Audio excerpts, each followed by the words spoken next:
What would you do if your own family told you to your face that you weren't real family? Well, one woman decided to show them exactly what happens when you push the wrong person too far. This story will make you question everything you think you know about family loyalty. Meet Sarah, a 28-year-old marketing coordinator living in Boston. For her entire life, she'd been the responsible one in her family.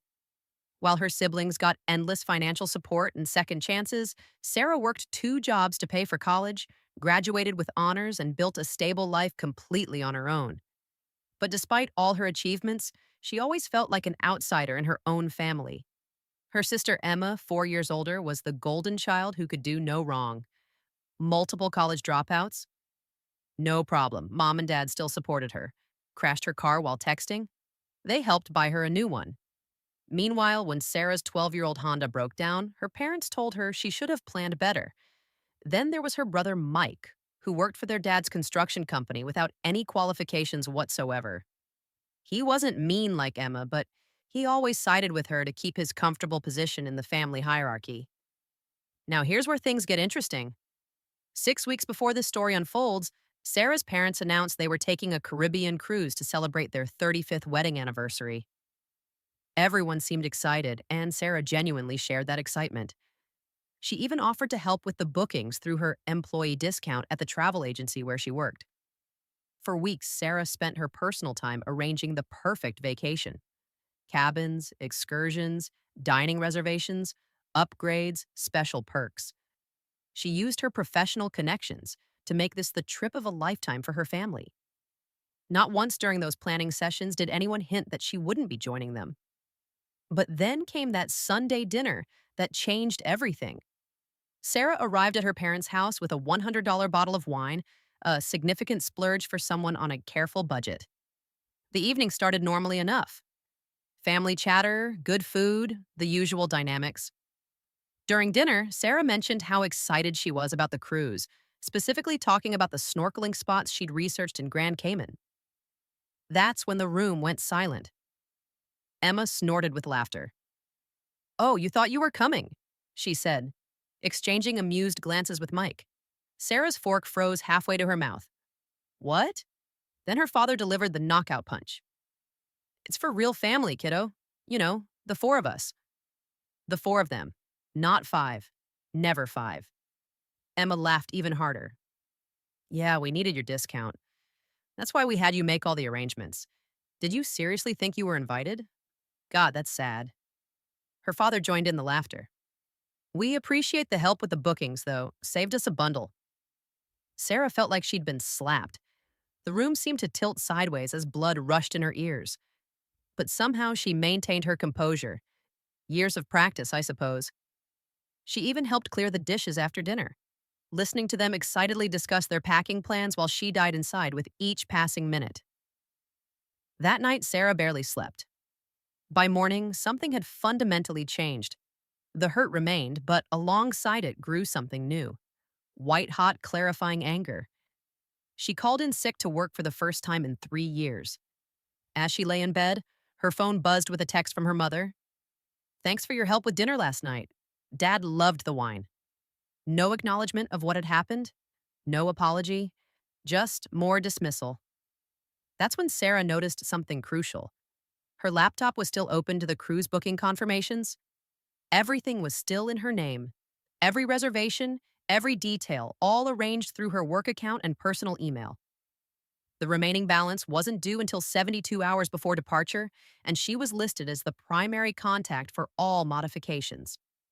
Sarah spent the next hour reviewing years of text messages and photos, cataloging a lifetime of exclusion and thoughtlessness.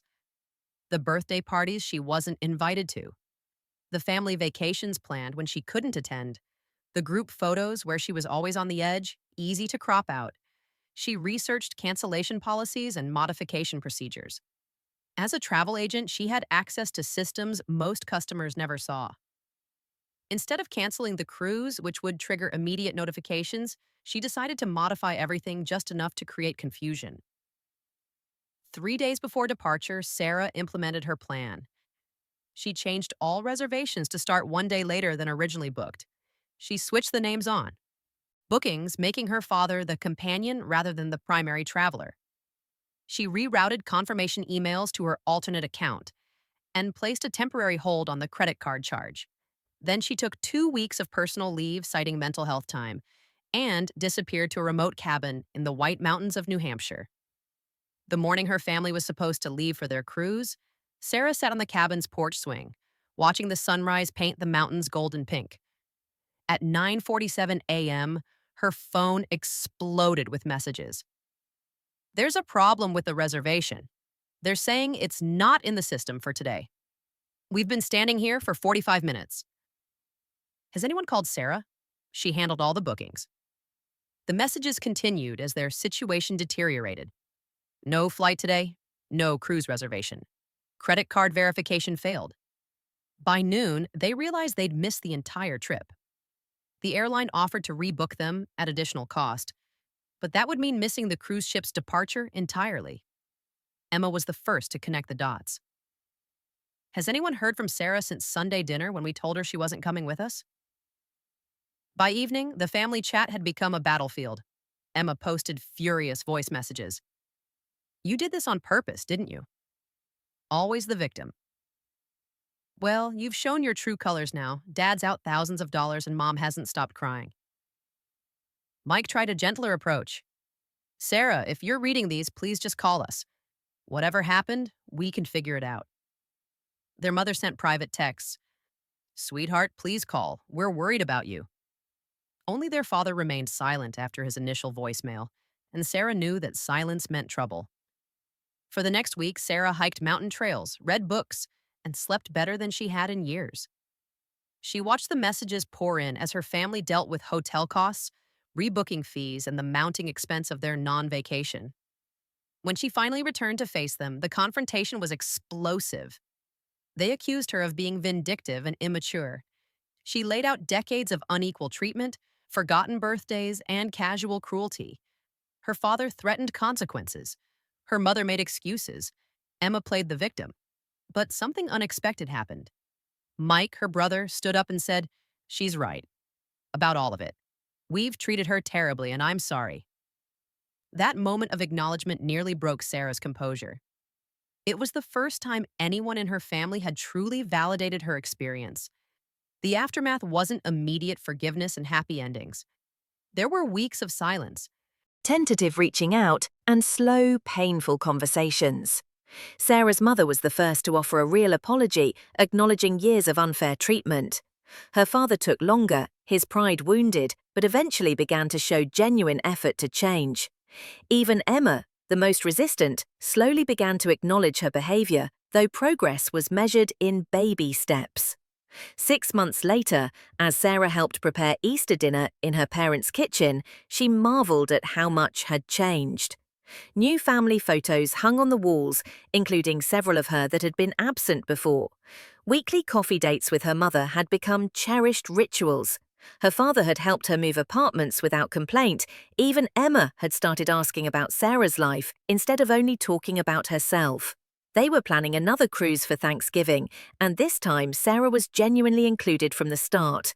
Not because they needed her discount, but because they wanted her there. Sarah's story teaches us something powerful about family dynamics and self-worth. Sometimes the most loving thing you can do is hold up a mirror to painful truths. She spent years trying to earn love that should have been freely given. By finally standing up for herself, she didn't just change how her family saw her, but how she saw herself. True family isn't defined by blood or obligation, but by mutual respect, genuine care, and the willingness to grow together. The cruise they never took led them all to uncharted waters, challenging and turbulent at times, but ultimately healing. Have you ever had to take a stand against family members who treated you unfairly? What would you have done in Sarah's situation? Drop a comment and let me know your thoughts. And if this story resonated with you, smash that like button and hit subscribe for more incredible stories about family dynamics, personal growth, and finding your voice. Remember, sometimes the hardest boundaries to set are with the people we love most, but they're often the most necessary ones too.